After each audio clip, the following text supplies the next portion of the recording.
నమస్కారం. సుఖీబాబుకు స్వాగతం. ఫిట్స్ పెద్దల్లోనే కాదు పిల్లల్లోనూ కనిపిస్తాయి. వచ్చిన ప్రతిసారి పిల్లల్ని వణికిస్తూ ఉంటాయి. ఈ ఫిట్స్లో కూడా మళ్ళీ అనేక రకాలు ఉంటాయి.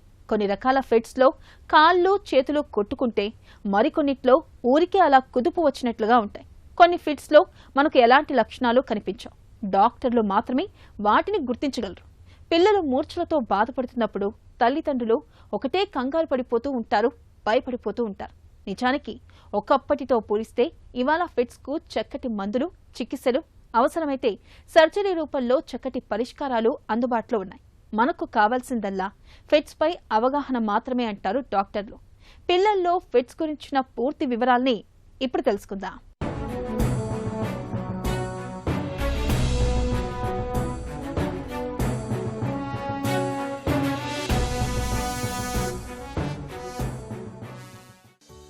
మూర్ఛ, మెదడులో పోటెత్తే విస్ఫోటనం, నరనరాల్లో జ్వలించే కల్లోలం, మొత్తంగా మనిషిని కుప్పకూల్చే ఉత్పాతం, చెట్టంత మనిషిని సైతం లిప్తపాటులో కుప్పకూల్చే ఈ మూర్ఛ దెబ్బకు దేహమంతా కరెంటు షాక్ కొట్టినట్టుగా విలవిలలాడుతుంది.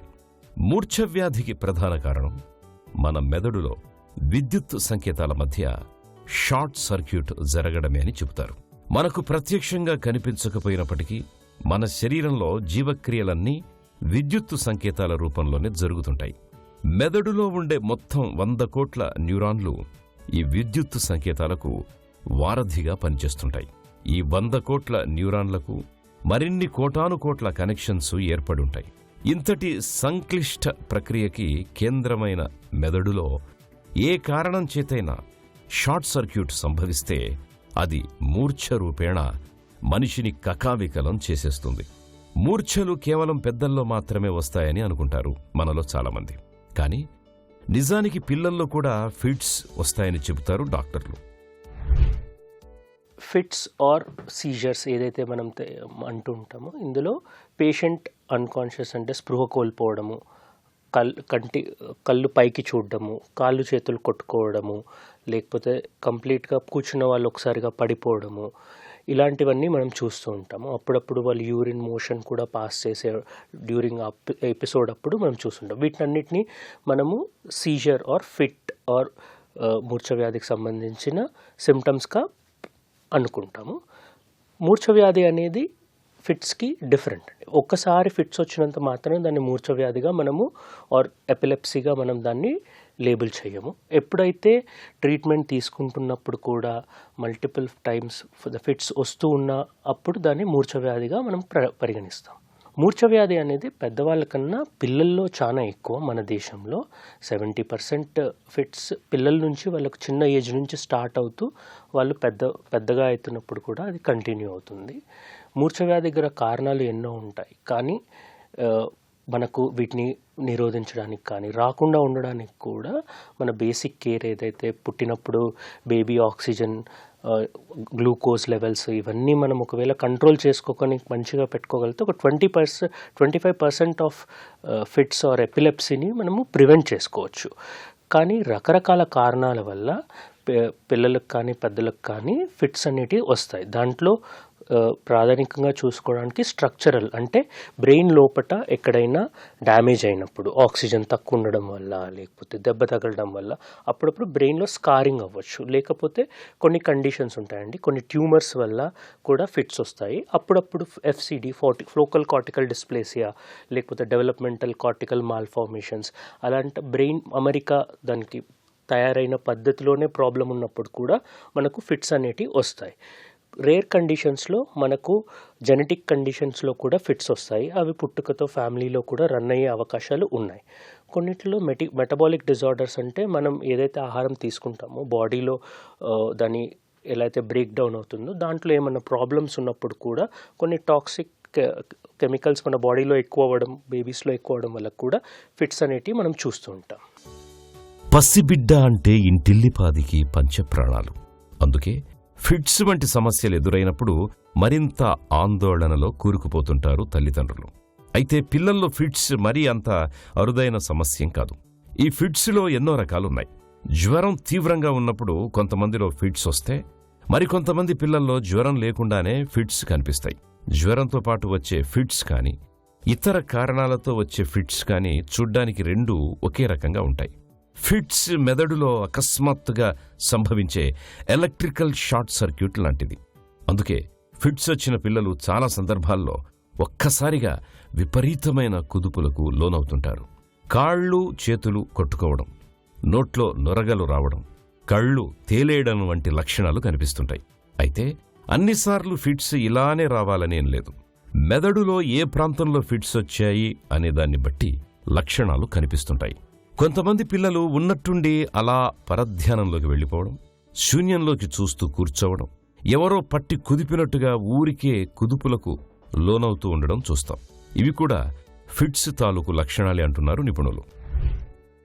ఎపిలెప్సీ అనేది చాలా సంఘంలో ఒక బ్యాడ్ థింగ్. వాళ్ళు అంటువ్యాధిలా కూడా కొందరు అనుకుంటారు.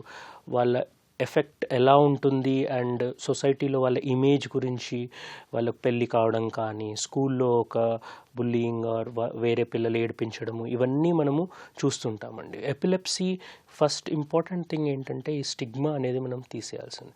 నేను ఇప్పుడు చెప్పినట్టు ఒక 70% of the children who have first seizure, వాళ్ళకి సెకండ్ సీజర్ అనేది ప్రాపర్ ట్రీట్మెంట్ తీసుకుంటే రాదు. అండ్ ఫెబ్రైల్ సీజర్స్ లాంటివి చిన్నపిల్లల్లో కామన్గా మనకు హై గ్రేడ్ చాలా ఎక్కువ ఫీవర్ వచ్చినప్పుడు పిల్లలకు ఫిట్స్ అని వస్తుంది. దీన్ని ఫెబ్రైల్ సీజర్స్ అంటాము. ఇవి యూజువల్గా ఒక 3 to 5 years వచ్చిన తర్వాత ఈ సీజర్స్ అనేటివి ఆటోమేటిక్గా తగ్గిపోతాయి. అండ్ వాళ్ళకు ప్రాపర్ మెడికేషన్ ఇచ్చినప్పుడు వాళ్ళకు నార్మల్ లైఫ్ అనేది ఉంటుంది. మేజర్ ప్రాబ్లం అనేది మనకు జెనెటిక్ ఎపిలెప్సీ. కానీ పుట్టినప్పుడు బ్రెయిన్కి ఆక్సిజన్ కానీ అందకపోవడము, లేకపోతే గ్లూకోజ్ తక్కువ ఉండడం వల్ల బ్రెయిన్ డ్యామేజ్ ఏదైతే జరుగుతుందో అలాంటి పిల్లల్ని మేము చాలా బ్యాడ్ కండిషన్ అంటే నడవలేకపోవడము, బెడ్లో ఉండడము, అర్థం కాకపోవడము, ఇలాంటి సిచ్యువేషన్స్లో చూస్తుంటాము. వాళ్ళకు వచ్చే సీజర్స్ కూడా చాలా ఎక్కువగా ఇబ్బందికరంగా ఉంటాయి. కానీ normally 70% can be completely treated and seizure లేకుండా మనం మెడిసిన్స్ తోటి మేనేజ్ చేయొచ్చు. మనకు 80 to 90% పిల్లలు ఎపిలెప్సీ వచ్చిన వాళ్ళకు మోస్ట్లీ మెడిసిన్స్ తోటి కంట్రోల్ అయిపోతుంది. ఎవరికైతే 2 మెడిసిన్స్ మనకు ఏదైతే ఫిట్స్ టైప్ ఉంటుందో దానికి తగ్గట్టుగా వాడే మెడిసిన్స్, 2 మెడిసిన్స్ వాడిన తర్వాత కూడా వాళ్ళకు కంటిన్యూస్గా ఫిట్స్ వచ్చినప్పుడు మనం దాన్ని డ్రగ్ రిఫ్రాక్టరీ ఎపిలెప్సీ అని చెప్తాం. ఎప్పుడైతే డ్రగ్ రిఫ్రాక్టరీ ఎపిలెప్సీ ఉంటుందో వాళ్ళల్లో ఫర్దర్గా మనం ఎన్ని మెడిసిన్స్ యాడ్ చేసినా సరే రెస్పాన్స్ వచ్చే అవకాశం తక్కువగా ఉంటుంది. సో అలాంటి సిచ్యువేషన్లో మనం వాళ్ళను ఫర్దర్ ఇన్వెస్టిగేషన్స్ ఆర్ ట్రీట్మెంట్కి అడ్వైజ్.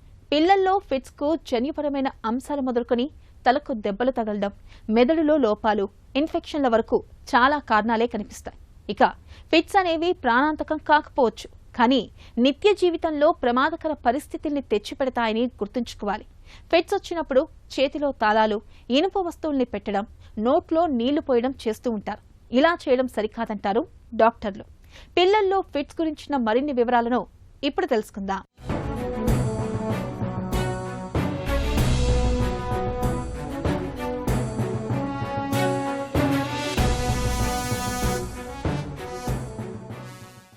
పిల్లల్లో ఫిట్స్కి చాలా కారణాలే కనిపిస్తాయి. చిన్నపిల్లల్లో ఎక్కువగా జ్వరంతో పాటు ఫిట్స్ వస్తుంటాయి. ఇలాంటి వాటిని ఫిబ్రాయిల్ సీజర్స్ అంటారు. ఈ రకమైన ఫిట్స్ ప్రమాదకరం కాదు. చాలా వరకు జ్వరంతో పాటే తగ్గిపోతుంటాయి. ఇక కాన్పు సమయంలో బిడ్డ మెదడుకు తగినంత ఆక్సిజన్ అందనప్పుడు మెదడులో రక్తస్రావం లేదా మెదడు వాపు వంటి ఇన్ఫెక్షన్లు, మెదడు నిర్మాణంలో లోపాలు, బ్రెయిన్ ట్యూమర్స్ వంటి సమస్యల వల్ల పిల్లల్లో ఫిట్స్ కనిపించే అవకాశం ఉంది. కొన్ని కుటుంబాల్లో వంశపారంపర్యంగా ఫిట్స్ వస్తుంటాయి. ఇలాంటప్పుడు కూడా పిల్లల్లో ఫిట్స్ కనపడతాయి. ఇక రక్తంలో చక్కెర, కాల్షియం, సోడియం శాతాల్లో సమతూకం దెబ్బతిన్నప్పుడు కూడా ఫిట్స్ వచ్చే అవకాశం ఉంది. కొన్ని సందర్భాల్లో ఫిట్స్కి ఎలాంటి కారణాలు కనిపించవు. ఇలాంటి ఫిట్స్ని ఇడియోపథిక్ ఫిట్స్గా పిలుస్తారు. మనకు డ్రగ్ రిఫ్రాక్టరీ ఎపిలెప్సీ ఎప్పుడైతే 2 మెడిసిన్స్ వాడుతున్నప్పుడు అడిక్వేట్ డోస్ అండ్ ప్రాపర్గా చూస్ చేసిన మెడిసిన్ వర్క్ చేయనప్పుడు దాన్ని మనము డ్రగ్ రిఫ్రాక్టరీ ఎపిలెప్సీ అని లేబుల్ చేస్తాం.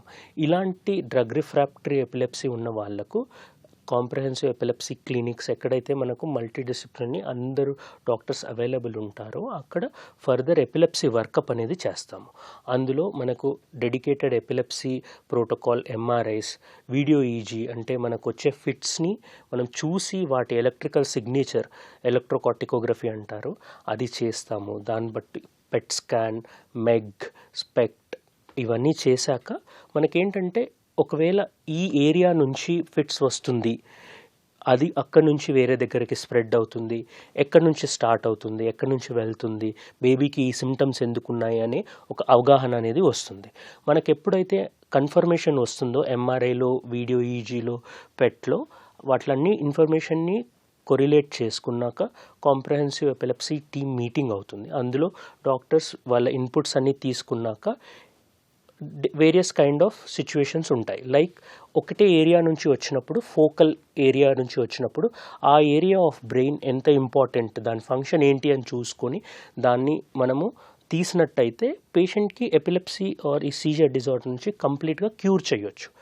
ఎప్పుడైతే కొన్ని కండిషన్స్లో హాఫ్ ఆఫ్ ద బ్రెయిన్ లేకపోతే వెనుక భాగం, ముందు భాగం, ఒక specific part of the brain involve అయినప్పుడు మనం ఆ బ్రెయిన్ని వేరే పార్ట్ ఆఫ్ ద బ్రెయిన్ నుంచి డిస్కనెక్ట్ అంటే దాని న్యూరల్ నెట్వర్క్స్ అనేది మనం కట్ చేసినట్టయితే ఈ సీజర్స్ అనేటివి చాలా వరకు తగ్గిపోతాయి. కొందరు పేషెంట్స్కి ఎప్పుడైతే డిఫ్యూజ్గా 2 సైడ్స్ నుంచి ప్రాబ్లం ఉంది, సివియర్ ప్రాబ్లం ఉండి బేబీకి కంటిన్యూస్గా రోజుకి 100 కొద్ది సీజర్స్ వస్తున్నప్పుడు మనము పాలియేటివ్ సర్జరీస్ అంటే కార్పస్ క్యాలజోటమీ, 2 బ్రెయిన్స్ మధ్యలో ఉన్న కనెక్షన్ ఏదైతే ఉంటుందో దాన్ని కట్ చేయడం కానీ, vagal nerve stimulation like neuro modulation చేసినప్పుడు ఈ సీజర్స్ యొక్క తీవ్రత తగ్గి పేరెంట్స్ ఒక ప్రాబ్లమ్స్ పేషెంట్ బేబీకి ఉండే ప్రాబ్లమ్స్ నుంచి కొంచెం ఉపశమనం, సీజర్స్తో ఉపశమనం అనేది వచ్చే అవకాశం ఉంటుంది. పిల్లలు ఫిట్స్తో బాధపడుతున్నప్పుడు వారిని ఎక్కువగా కదిలించకూడదు. నోటిలో గాని చేతిలో గాని బలమైన లోహపు వస్తువులను ఉంచకూడదు. ఒక పక్కకు ఒరిగి ఉండేలా పడుకోబెట్టాలి. సాధారణంగా ఫిట్స్ 5 నిమిషాల్లో తగ్గిపోతాయి. ఫిట్స్ ఎంతకీ తగ్గకుండా వెంటనే వస్తుంటే వీలైనంత త్వరగా ఆసుపత్రికి తరలించాలి. సిటీ స్కాన్ లేదా ఎంఆర్ఐ, బ్రెయిన్, ఈఈజీ పరీక్షల సాయంతో ఫిట్స్కి కారణాన్ని కనుగొన్న తర్వాత డాక్టర్లు చికిత్స మొదలు పెడతారు. పిల్లల్లో వచ్చే ఫిట్స్ చాలా వరకు వయసుతో పాటే తగ్గిపోతాయి. అయితే పిల్లల్లో ఫిట్స్కి డాక్టర్ పర్యవేక్షణలో చికిత్స తీసుకోవడం చాలా ప్రధానం. పిల్లలకు తరచుగా ఫిట్స్ వస్తున్నప్పుడు తల్లిదండ్రులు ఆ ఫిట్స్ని వీడియోలో రికార్డు చేయడం మంచిది. ఇది డాక్టర్ దగ్గరికి తీసుకెళ్లినప్పుడు బాగా ఉపయోగపడుతుంది. దీంతో అవి ఫిట్స్ అవునో కాదో, ఒకవేళ ఫిట్స్ అయితే ఎలాంటి రకానికి చెందినవో గుర్తించడం వైద్యులకి సులభమవుతుంది. ప్రస్తుతం మూర్ఛల్ని అదుపులో ఉంచేందుకు దాదాపు 15 రకాల మందులు అందుబాటులో ఉన్నాయి. ఒకసారి ఫిట్స్ కనిపించాక కనీసం 2 ఏళ్ల పాటు క్రమం తప్పకుండా మందులు తీసుకోవాల్సి ఉంటుంది.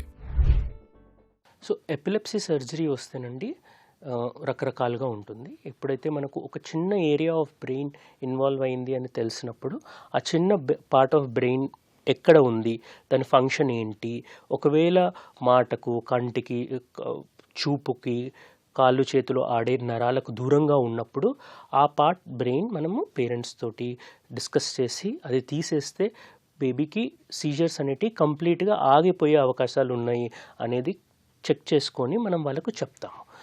ఎప్పుడైతే ఇది ఒక హాఫ్ ఆఫ్ బ్రెయిన్ ఆర్ ఒక పావంత వెనక భాగం, ముందు భాగంలో ఈ ప్రాబ్లం ఉన్నప్పుడు ఆ భాగాన్ని వేరే భాగం బ్రెయిన్ నుంచి సపరేట్ చేసినప్పుడు డిస్కనెక్షన్ సర్జరీస్ అంటారండి. అది చేసినప్పుడు కూడా మనకు సీజర్ ఫ్రీడమ్ అనేది ఉంటుంది.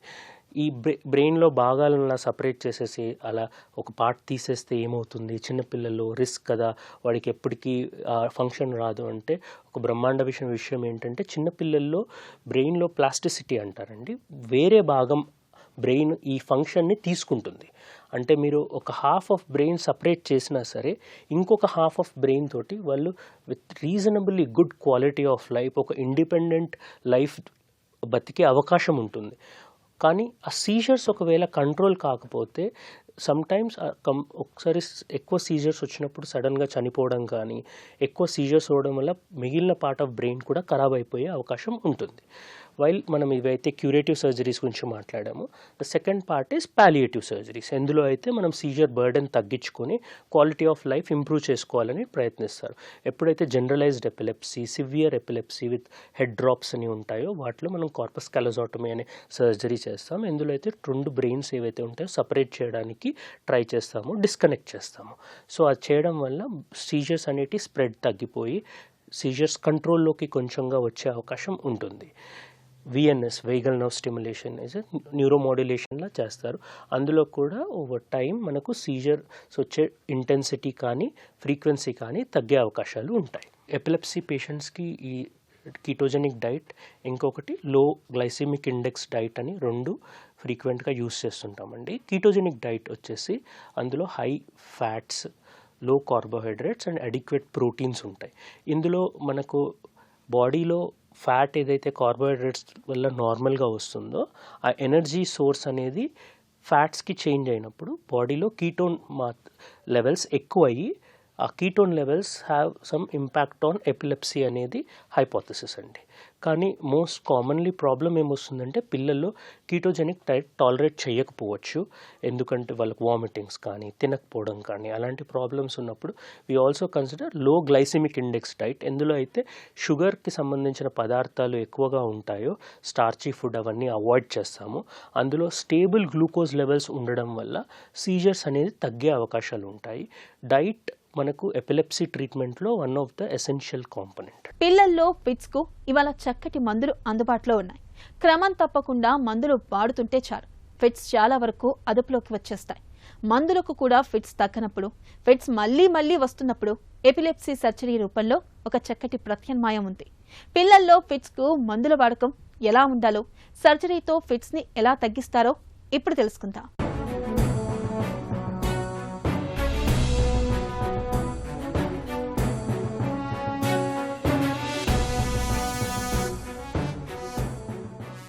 పిల్లల్లో సాధారణంగా జ్వరంతో వచ్చే ఫిట్స్ అయినా, జ్వరం లేకుండా వచ్చే ఫిట్స్ అయినా 5 నిమిషాలకు మించి కొనసాగవు.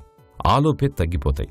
పిల్లలు ఫిట్స్తో బాధపడుతున్నప్పుడు తల్లిదండ్రులు విపరీతమైన ఆందోళనకు గురవుతారు. మెదడుకు హాని జరుగుతుందేమో అని భయపడుతుంటారు. నిజానికి ఫిట్స్తో ఎలాంటి సమస్యలు ఉండవని చెబుతారు డాక్టర్లు. చికిత్స మొదలుపెట్టాక పిల్లలకు 2 ఏళ్ల వరకు ఫిట్స్ రాకపోతే, ఈఈజీ పరీక్ష సాధారణంగానే ఉన్నట్లయితే తాత్కాలికంగా మందులు కూడా ఆపేస్తారు. ఆ తర్వాత 1 ఏడాది వరకు కూడా ఫిట్స్ రాకపోతే జబ్బు పూర్తిగా నయమయ్యింది అని భావించవచ్చు. అయితే తరచూ ఫిట్స్ వస్తుంటే మాత్రం 5 ఏళ్లు 8 ఏళ్లు ఇలా దీర్ఘకాలం పాటు ఫిట్స్ మందుల్ని వాడాల్సి ఉంటుంది. ఈ మందులను, వాటి మోతాదుల్ని కూడా తరచుగా మార్చాల్సి వస్తుంది. అవసరమైతే 2-3 రకాల మందుల్ని కూడా ఇవ్వాల్సి ఉంటుంది. మందుల్ని వాడుతున్న ఫిట్స్ అదుపులోకి రానప్పుడు ఇవాళ సర్జరీ రూపంలో ఒక చక్కటి ప్రత్యామ్నాయం కూడా అందుబాటులో ఉంది. ఎపిలెప్సీ ఉన్న పిల్లలకి మనము జాగ్రత్తగా ఉండాలి. స్కూల్కి పంపించినప్పుడు మనకు టీచర్కి ఈ అబ్బాయికి ఎపిలెప్సీ ఉంది అనేది, మెడిసిన్స్ ఏ టైంకి తీసుకోవాలి అనేది క్లియర్గా ఉండాలి. టైం ఎగ్జాక్ట్గా మెయింటైన్ చేయాలండి మెడిసిన్స్కి సంబంధించి. అండ్ ఈ పిల్లల్ని మనం ఫాస్టింగ్ కానీ ఎక్స్ట్రీమ్ స్ట్రెస్ కండిషన్స్కి మాత్రం అవాయిడ్ చేయమని చెప్తాము. ఆల్ దోస్ థింగ్స్ మనకి ఏమవుతుందంటే ఫిట్స్ని ప్రెసిపిటేట్ చేస్తుంది. ఎప్పుడైతే హై ఫీవర్ వచ్చినప్పుడు కూడా, అలాంటప్పుడు కూడా సీజర్స్ వచ్చే ఛాన్సెస్ ఎక్కువగా ఉంటాయి. అట్లాంటప్పుడు జాగ్రత్తగా చూసుకోవాలి. ఎప్పుడైతే ఫ్రీక్వెంట్గా సీజర్స్ వస్తాయో వాళ్లకు కొన్ని మిడాజోలం స్ప్రేస్ అని ఉంటాయి, అవి హ్యాండీగా పెట్టుకోవాలి. ఎప్పుడైతే బేబీకి 1-2 మినిట్స్ కన్నా ఎక్కువ సివియర్ ఫిట్స్ వస్తున్నప్పుడు అది మనకు కంట్రోల్ చేయడానికి వాళ్ళకు హ్యాండీగా ఉండాలి అండి. ఈ పిల్లలకు ఎప్పుడైతే మనం స్కూల్కి పంపిస్తుంటామో, మెడిసిన్స్ వేస్తుంటామో వాళ్ళకు స్విమ్మింగ్, సైక్లింగ్, ఒకవేళ కొంచెం పెద్దవాళ్ళైతే డ్రైవింగ్ అండ్ హై ఆల్టిట్యూడ్స్ పైన టెర్రస్లో అలాంటి అలోన్గా ఎప్పుడూ వదిలిపెట్టకూడదు. అండ్ ఈ యాక్టివిటీస్ అన్ని కంప్లీట్గా అవాయిడ్ చేయాలి. సీజర్స్ కంట్రోల్లో లేని వాళ్ళకు, సీజర్ హిస్టరీ ఉన్న వాళ్ళకు రిస్క్ మనకు పెరిగిపోతుంది. ఎప్పుడైతే స్విమ్మింగ్ చేస్తున్నప్పుడు సీజర్స్ వస్తేనో అది కంట్రోల్ చేయడానికి కానీ, అంతలో ఆ వాటర్ అనేది మింగేసి ఊపిరి ఆగిపోయి శ్వాస ఇష్యూస్ వచ్చేసి మళ్ళీ బ్రెయిన్కి ఆక్సిజన్ అందకుండా చాలా రిస్క్లోకి ఉంటారు. అండ్ డ్రైవింగ్ కానీ సైక్లింగ్ కానీ చేసినప్పుడు కూడా ఇలాంటి అప్పుడు సీజర్ వస్తేనూ యాక్సిడెంట్ అయ్యే అవకాశాలు చాలా ఎక్కువగా ఉంటాయి. అలాగే హై ఆల్టిట్యూడ్స్లో ఉన్నప్పుడు సీజర్స్ వస్తేనూ పడిపోయి సివియర్ హెడ్ ఇంజరీస్ కానీ ట్రామా జరిగే అవకాశాలు ఉంటాయి. కాబట్టి ఈ విషయాల్లో మనం జాగ్రత్తగా ఉండాలి. సీజర్స్కి సంబంధించి ఒక 25% సీజర్స్ ఆర్ ఎపిలెప్సీ కండిషన్స్ని మనము ఒకవేళ ప్రాపర్గా నియోనేటల్ కేర్ అంటే పుట్టినప్పుడు బేబీని ప్రాపర్ కేర్ తీసుకున్నప్పుడు వీటిని కంప్లీట్గా ప్రివెంట్ చేయొచ్చు. ఎస్పెషల్లీ ఎప్పుడైతే high risk babies are low birth weight babies preterm నెలల నిండక ముందు పుట్టినప్పుడు వీళ్ళను స్పెషలైజ్డ్ సెంటర్స్లో డెలివరీ చేసింది చాలా ఇంపార్టెంట్. రిమోట్ ఏరియాస్లో ఎక్కడైతే ఫెసిలిటీస్ ఉండవో అప్పుడు ఈ బేబీస్కి బ్రెయిన్కి ఆక్సిజన్ అందకపోవడం కానీ గ్లూకోజ్ లెవెల్స్ తక్కువ ఉండడం కానీ దీన్ని మానిటరింగ్ చేయకపోవడము ప్రాపర్గా అడ్రస్ చేయకపోవడం వల్ల బ్రెయిన్ మీద సివియర్ డ్యామేజ్ వచ్చే అవకాశాలు ఉంటాయి. ఈ ఆ సివియర్ డ్యామేజ్ వల్ల వచ్చే ఎపిలెప్సీ ఏదైతే ఉంటుందో దోస్ ఎపిలెప్సీస్ మనకు చాలా సివియారిటీ ఎక్కువ ఉంటుంది అండ్ ఇంపాక్ట్ బేబీ లైఫ్ మీద వాళ్ళు ఒక ఇండిపెండెంట్ లైఫ్ లీడ్ చేసే అవకాశాలు చాలా తక్కువగా ఉంటాయి. ఈ ఏవైతే 25% ఆఫ్ ద కేసెస్ ఇలాంటి సివియర్ ఎపిలెప్సీ వస్తాయో అలాంటివి కంప్లీట్గా ప్రాపర్ పెరినేటల్ కేర్ వల్ల వీటిని కంప్లీట్గా అవాయిడ్ చేయొచ్చు. మందులు వాడుతున్న ఫిట్స్ అదుపులోకి రాని వ్యక్తులకు ఇప్పుడు ఎపిలెప్సీ సర్జరీ ఒక చక్కని ప్రత్యామ్నాయం. సర్జరీలో భాగంగా ఫిట్స్కి కారణమవుతోన్న మెదడులోని భాగాన్ని తొలగిస్తారు. దీంతో మళ్లీ ఫిట్స్ వచ్చే అవకాశాలు తగ్గిపోతాయి. ఇటీవలి కాలంలో మూర్ఛలకి కొత్తగా మరికొన్ని మార్గాలు అందుబాటులోకొచ్చాయి. ఇందులో ముఖ్యంగా డీప్ బ్రెయిన్ స్టిమ్యులేషన్ ప్రక్రియ ద్వారా ఫిట్స్ని నియంత్రించవచ్చు. కొందరు చిన్నపిల్లలకు కొవ్వులు ఎక్కువగా ఉండే కీటోజెనిక్ డైట్ ఇవ్వడం ద్వారా ఫిట్స్ని అదుపు చేస్తున్నారు. కొంతమందికి వేగస్ నర్వ్ అనే నరాన్ని ప్రేరేపించడం ద్వారా కూడా చికిత్సను అందిస్తున్నారు.